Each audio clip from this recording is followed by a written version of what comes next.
Hi, everyone. Welcome to the Fireplace Podcast. This is Ella. We are here with KAILAYA. Hi. Hi. How are you? I'm doing well. How are you? I'm very good. Thank you so much for being here. Thank you. And for performing those beautiful, beautiful songs.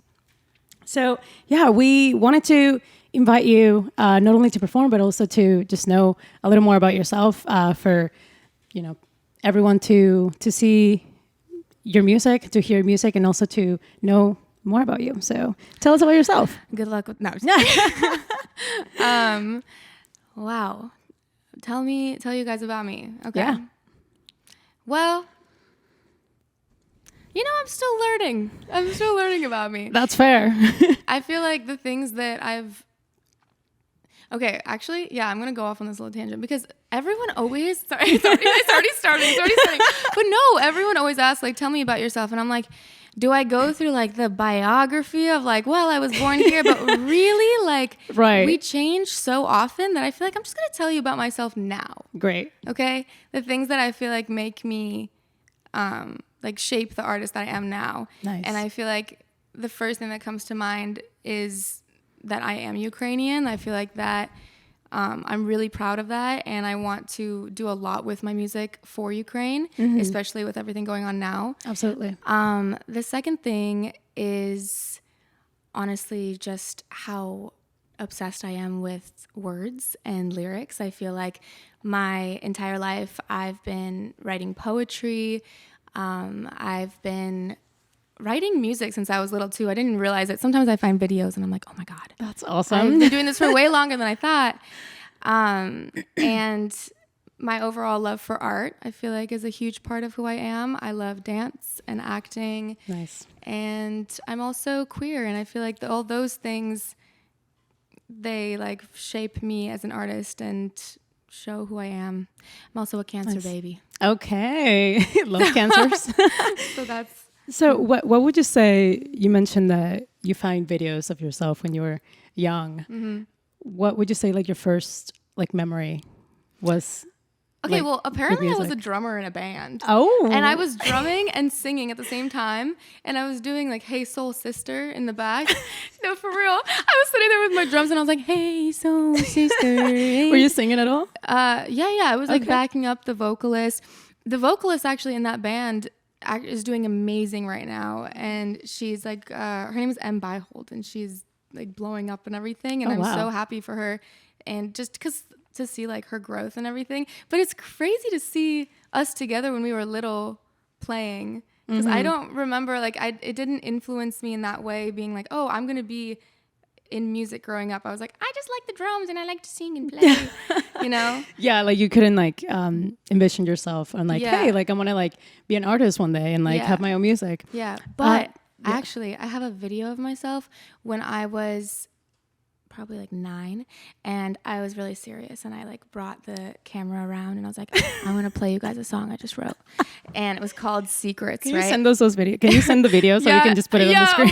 I don't know if I want to do that. But I go to the piano and I start playing the song, and it's a really deep song called Secrets, and it went kind of like, secrets are all around me. It's like the following my footsteps,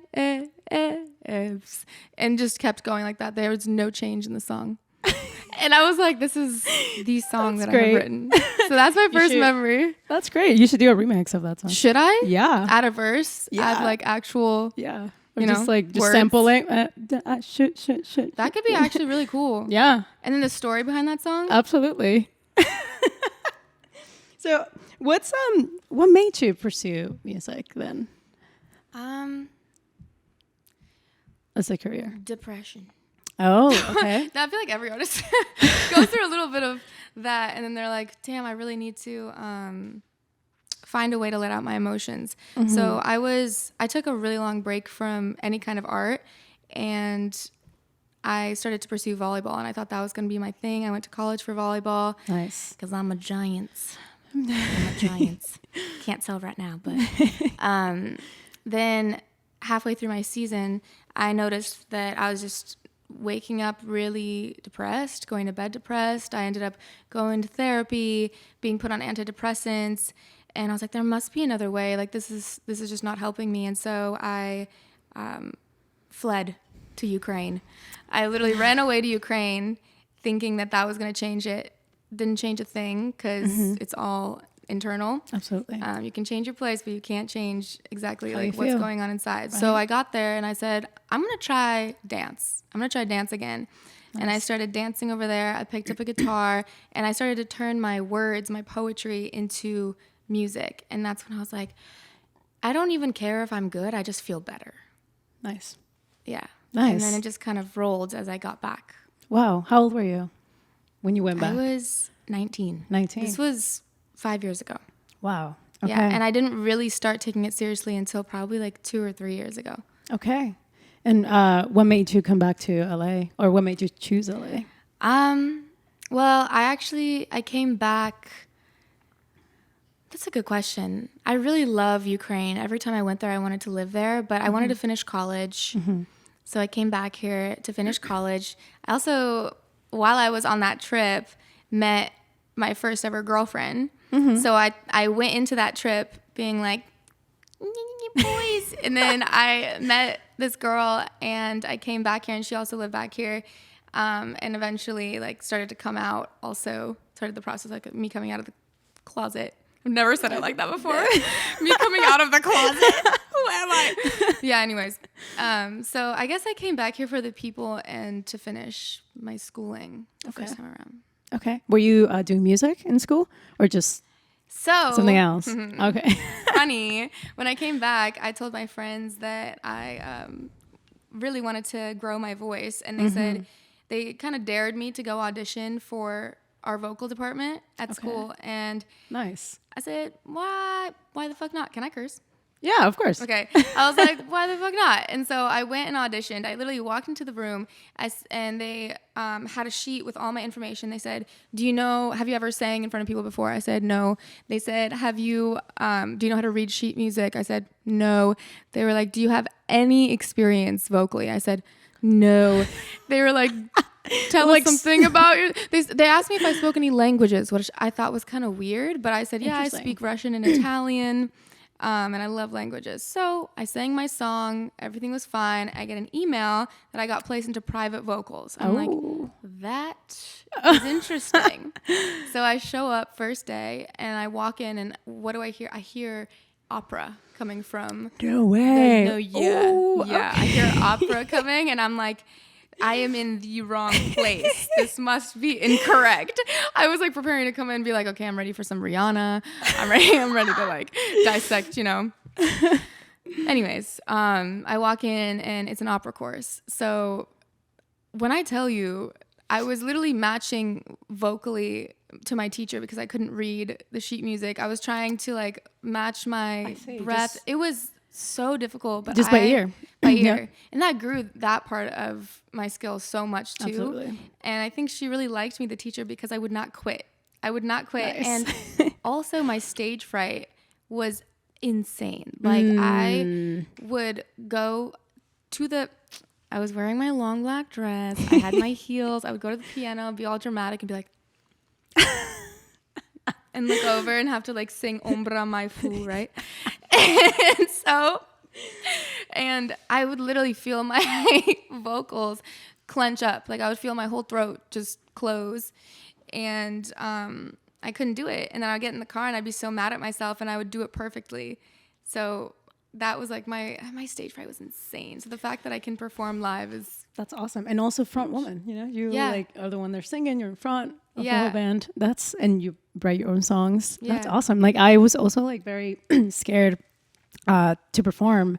Like I could only do it. I also kind of like went into dancing for a little bit. Oh, really? Yeah, and I really, really liked it. And like I could perform. I feel like with, you would be so good in ballroom or like salsa.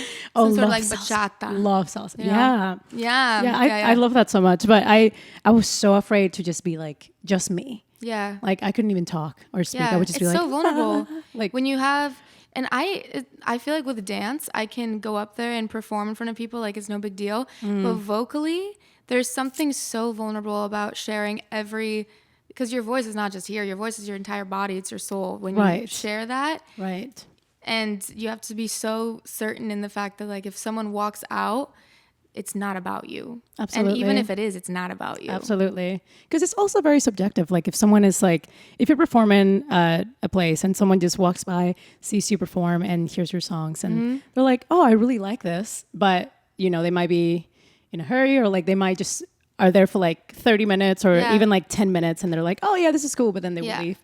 I always say, like, I would rather people leave that don't resonate with my music because if it's not for everyone, that's fine. Absolutely. That's absolutely fine. But the people that it is for, like, that's such a special room to be, like, filled with people that genuinely resonate with it. Yes. Yes. So, yeah, talking about your songs, like, I want you to tell me about these two songs that you just performed for us and the meaning behind them. So if you want to go from, like, the first one, second. Yeah. When I was choosing two songs, it's always so hard for me because I'm like, okay, well, I honestly, this time around, what I did was I was like, just instinctually, what two songs do you want to sing right now? And the first one that came to mind was Golden Fleece, just because the soul in that song. And I remember... I love that song. I love that song. It just makes me feel good every time I sing it. Honestly, the best memory I have with this song was at Hotel Cafe. And I was watching how the room was so loud and there were artists going up and the room would not stop talking. But I was saying to myself, I was like, every single artist was like, hey, everybody, please quiet down. I'm about to sing. And I was like, I don't want to do that. I think I'm going to let people talk. If people want to talk throughout my song, like I want to let them talk. And so I decided to do something different. I walked up on stage and I just didn't say a word. And you know me, I'm a talker. So I did not say a word. I just walked up and I was like, just took a breath, walked up to the mic. It was so loud. And I just went, oh, you got those. And then the guitar started, you know, like Daniel Caesar type of like 6/8 starts in the back with the guitar. And then I like hear one side of the room get quiet. And then again, I'm like, oh, you got those. And all of a sudden it's like the second side of the room gets quiet. And as soon as I hit them with the ahs, I just feel like complete silence. And I'm like, oh, that's how you do it. That's because the only way to get people to pay attention is by giving them the option not to. By saying you can do whatever the fuck you want, but I'm gonna sing this song. Like, you know? Yeah, that's awesome. So I think that song that it shuts up my brain too like that.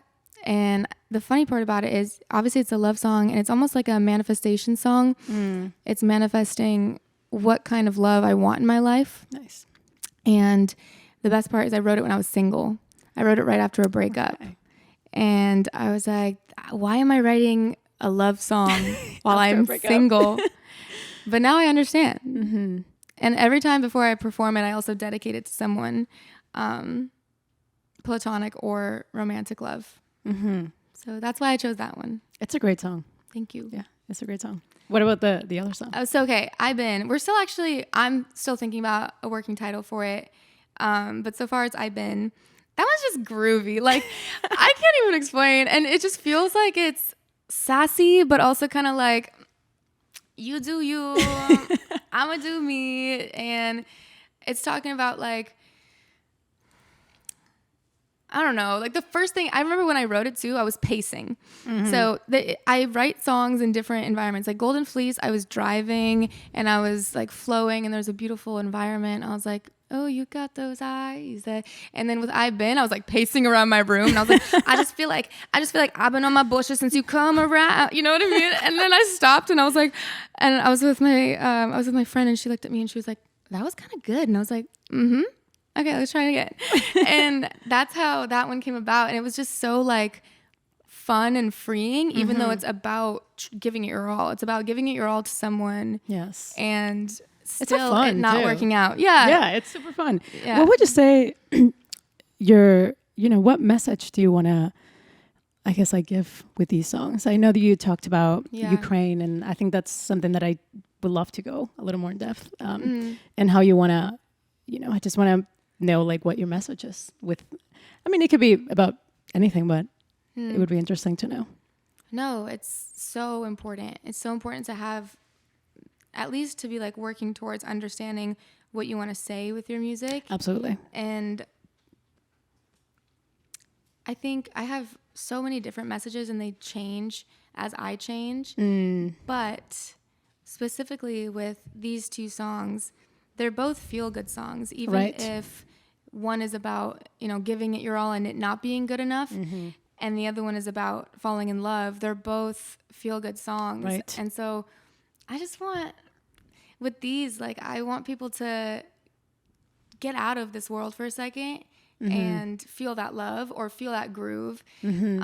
So that's like the message with these, but I think the overall message with, because these are a part of an EP that I'm making. Nice. And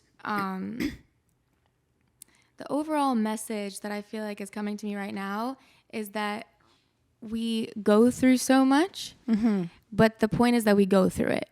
Right. And the only thing that we have to focus on is making it through. Exactly. The best life advice I've ever gotten was from my dad. And he said, don't tell my mom that. But he said, when I was really depressed actually, and I came to Ukraine to spend time with him and start doing art, I was like, I don't know how to change this. I feel like everything is wrong. I'm trying to start healing. I don't know where to start. And he was like, the only thing you have to do is just live through it. That's all. The only way live out is through it. Through. Exactly. Yeah. So I think with this EP and with the music I've made so far, it's all about healing. It's about love and loss and having faith. But it's really just about making it through. I love that so much. I've been hearing that lately, that message. Like these past 2 weeks, I've been hearing that so much from people. Just to make it through. Random people too. It's like, oh. Okay. It's also interesting. You should listen to that because I think when you get the same kind of message, but from different kinds of people, it's kind of like the universe playing with you. 100%. I definitely feel that. I made a decision, a really hard decision, like a few days ago about something that I just need for myself going forward.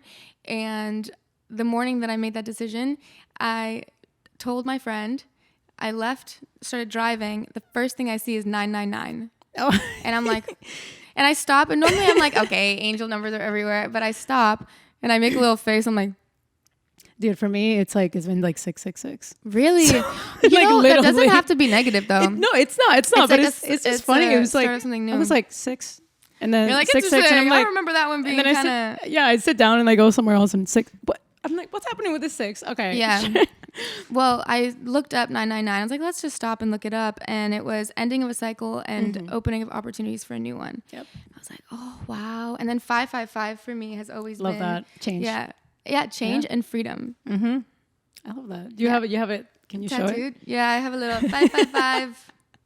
I love that so much. Yeah. Well, I wanna go into just like, I want to know your inspirations. Like, do you have anyone that inspires you? It can be literally artist, people, person, like a thing. Okay. No, because I'm such a giddy. Like I have so much. I as much as can go wrong, and there's like hardships and things that happen. I just really love life, and I think I've been realizing that more and more lately, especially with journaling. If you haven't tried journaling, oh man, since January, I have 2 journals that I'm actually typing up right now and releasing as a journal entry, like EP extension. Nice. So you can see like the healing alongside the process. Wow. But within those, I actually talked a lot about what inspires me, and it was all the little things that I think we just sometimes forget about, like driving with the window down. Oh my God. It feels so good. I stick my head out and I feel like a little dog, and I'm like, there's nothing better than this. Or even just like flowers. Flowers are so cute, and we just forget about it. And all these little things, like I'll be, honestly, also since I've started working in a coffee shop, real hellos. Like when people say hello and it's real, and they come up to the counter and they're like, hey. And I'm like, you meant that. You meant that. Because we forget. We just walk by everyone and we're like, hey, hi, how are you doing? Good, bye. True. And so that started to mean more to me. That started inspiring me, like people that I just randomly can connect to and break this fourth wall. So those are the little things. They inspire you. And they just like move me forward and remind me about like the beauty of life, the small things that we can write about. We could write a whole song about a hello to a stranger. True. You know, about riding with the window down on the freeway and how that makes us feel. I love that. You know, what is your songwriting process? Do you have a little, I guess, like trick or? My trick is to voice note so I don't die while I drive. No, for real. I like some reason it's the thing when I'm driving, I feel the most. Sometimes I have to like the moments where I feel. I've been thinking about my process too because it's quite random. Like sometimes I will just have words that come to me, and so I'll have a story that I really feel like inspires me. So I'll write the words out first, and it'll be like I'll be in the shower and I'm like, that's cool. Or right before bed, or sometimes in the middle of sleep, or that's sometimes sick. when I wake up, or when I'm walking, or when someone says something to me. Like all these little. I think being an artist is like living. You know, you have to live and pay attention to what is going on around you because it's all art. Like this is all a movie in some way. Right. And so I think about that and I write them down. My notes app is like going wild. And then sometimes I'll hear melodies and normally I'll find like a progression that I just absolutely love. Usually guitar. It always starts with guitar. Nice. And is it usually a progression or a melody or just depends? Usually a progression that then inspires a melody. But it could change. You know, we could talk about this in like a year and I'll be like, so actually the new process. But right now, that's what I resonate with is letting myself live and then bouncing off of life, creating my art based on what is happening in life. And other artists, nice. Of course. Like I'm so inspired by Snow Allegra. I could talk about her. I love Snow Allegra. I talked about her for probably like 4 hours yesterday. With someone. I love her music so much. It's great. The people that I feel like I get their soul through their music. Daniel Caesar too. I love my 6/8. Literally, when I started to bring you guys my music, and every single one, like, I was like, oh, so by the way, they're all 6/8. And, I mean, yeah. You guys, it's fun. It up, but we loved it. We love it. But yeah, they really inspire me, and Erykah Badu, and also just old school. Like the amount of times. I mean, can you guys concur how much jazz I have playing in my home? You walk in and I just have an album called Jazz in the background, and it's just like do do do do do do do do, and I'm like, dude, that's my every morning. I just like put like very just starts your day soft off music. Nice. Yeah, it's nice. It is nice. Yeah. So I think sweet. Yeah. I want to go back a little bit to dancing. Okay. Because that's very interesting. Yeah.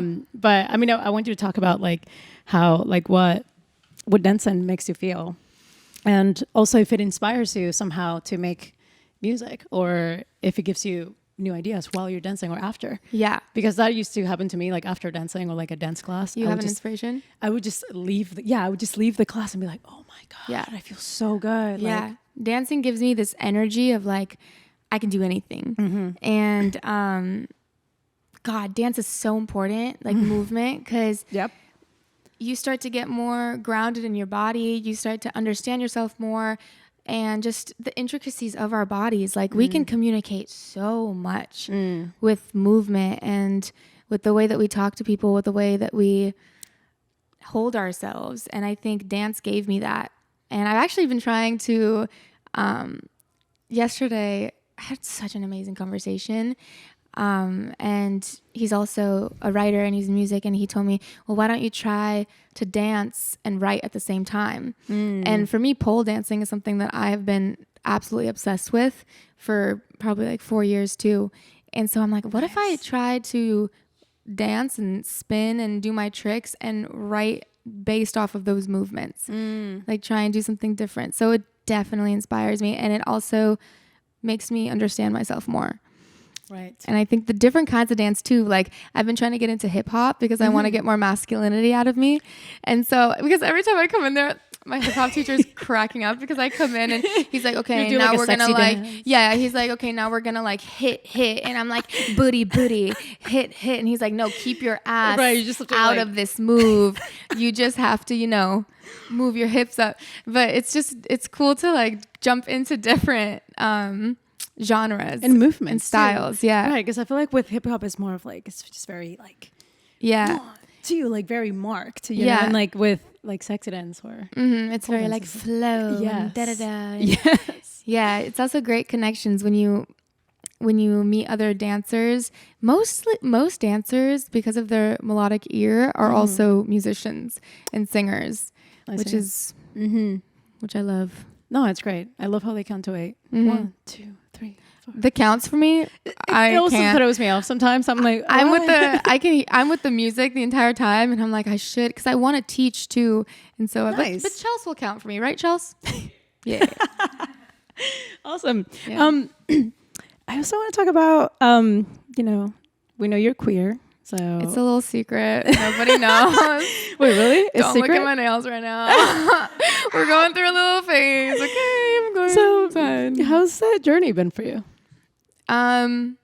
You know, Yeah, it's been honestly, I'm very grateful for it because I feel like being able to come out in a place like Los Angeles where it's very positive. Yes. I get to be surrounded by a lot of other queer people. yes, That's like, feels like a really nice backbone. Mm-hmm. And I can see how people that didn't have that, it's so much harder to be able to just like fully back yourself in something that the world just makes you so unsure about. absolutely.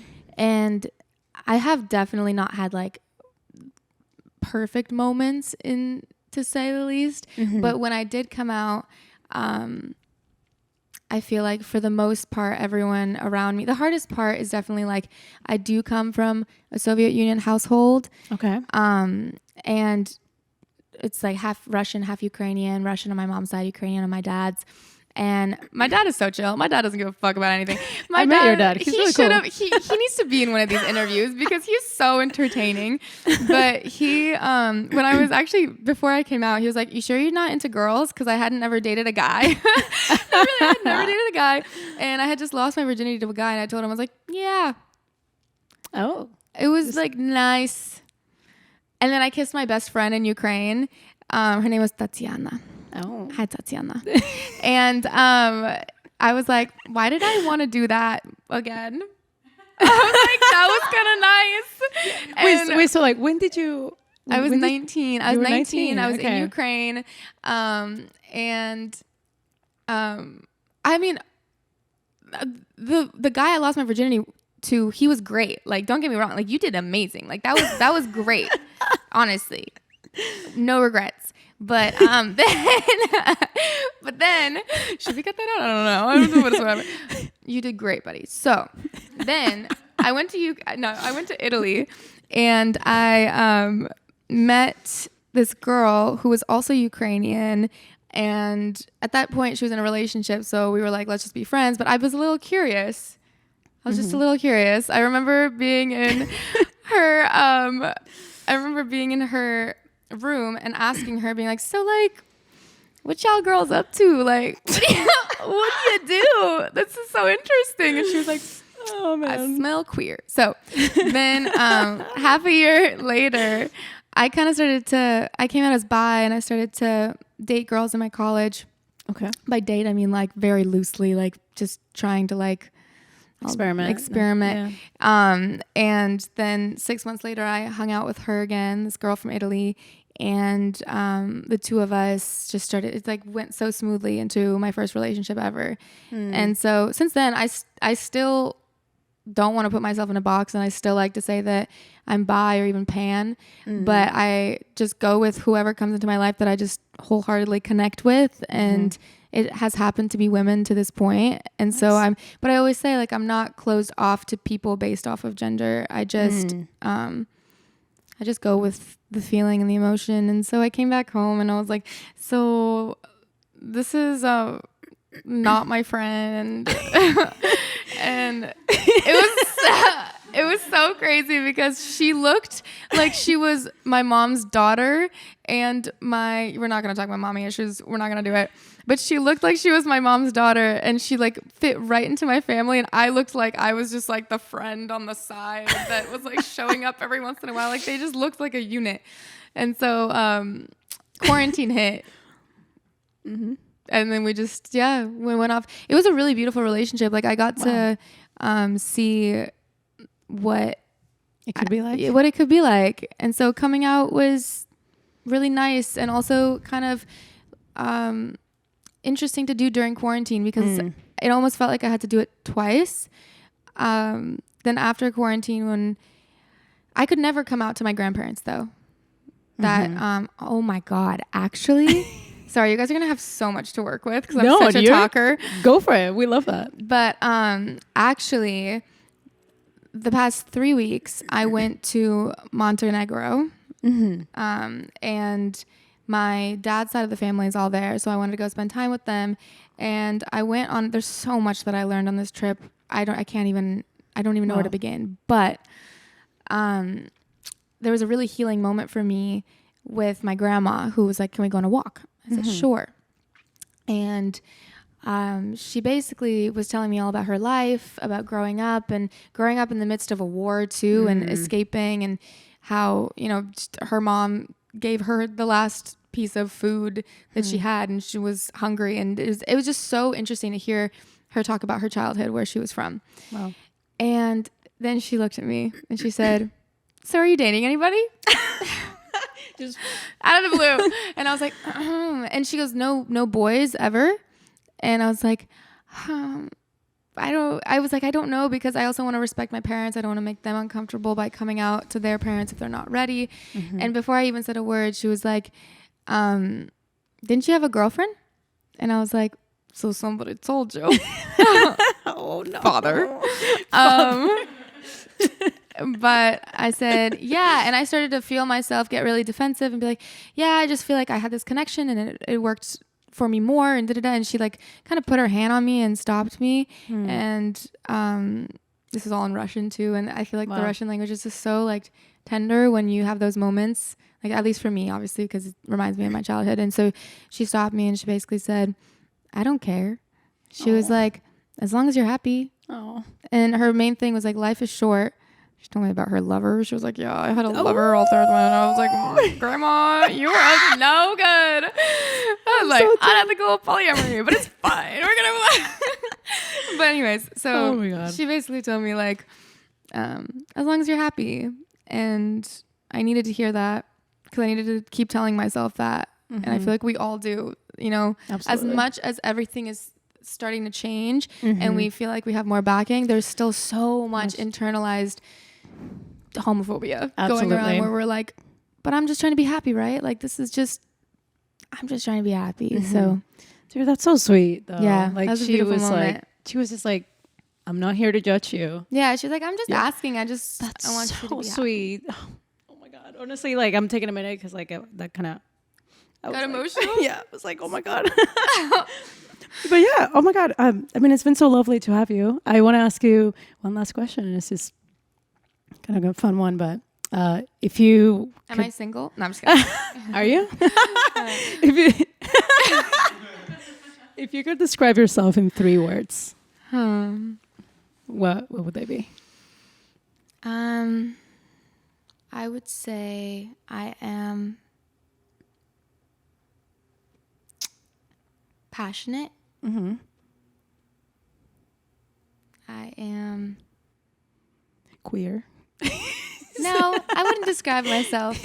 I would say that the 3 words to describe myself would be passionate, real, nice, and a doofus. No, I don't know. No. I don't know. That's a hard question. I know. 3 words.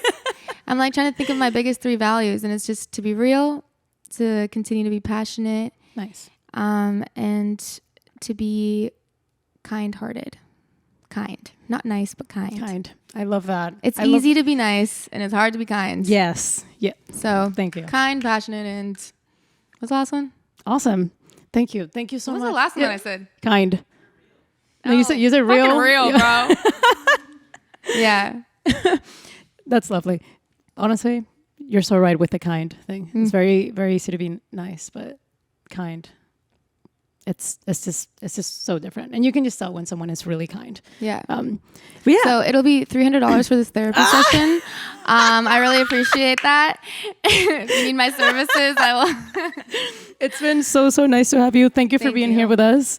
And yeah, do you have any upcoming projects that you have that you would like to tell everyone about? Where can they find you and your music? Yeah. So again, my name is KAILAYA, and you can call me Kai. But I have an EP right now that I'm working on that is around 6 to 7 songs, including the interlude and outro.